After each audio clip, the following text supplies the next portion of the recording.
Chapter 1. Present Day.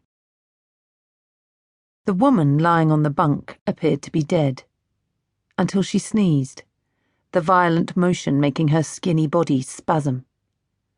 She opened bloodshot eyes and lifted an arm, trying to pull a tissue from the box on the bedside cabinet. But as she reached out, her body spasmed again, and she knocked the box to the floor. Too weak to pick it up, she lay still, until a further series of sneezes rocked her body like gunshots. There were two men watching the girl. One was in his early 40s, but appeared younger because of the lack of lines on his face.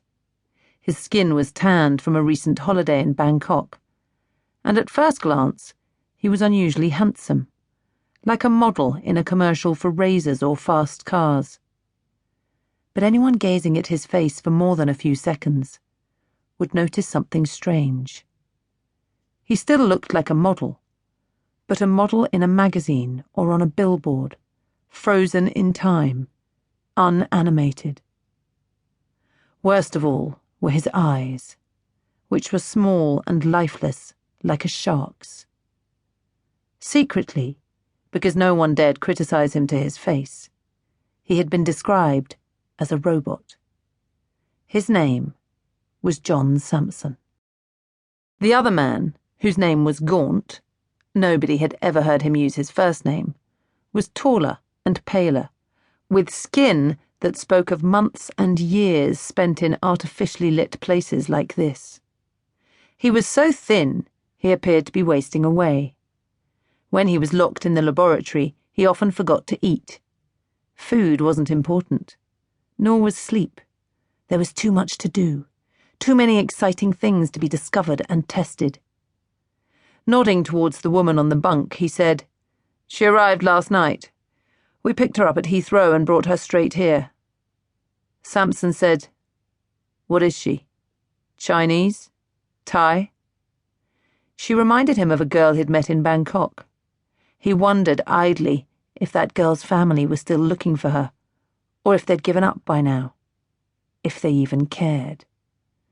"Vietnamese, actually. Her name's Lien. 23 years old, resident of Hanoi. Doesn't speak a single word of English. Oh, except please. Please, please, please."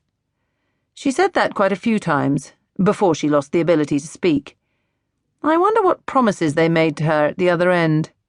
A new life in England, a good job, a flat, a washing machine and a colour TV. Sampson peered at Lien through the one-way glass. "What is it? Bird flu?" he asked. Gaunt, who wore a doctor's white coat and spoke with an upper-middle-class English accent, took off his glasses and sucked on them. Finally he said, "No. This is something new." He smiled. "It's very impressive, actually. I have to hand it to our friends in Asia these days. SARS, avian flu, both very impressive. But this one's even better." "It's fatal?" The doctor laughed.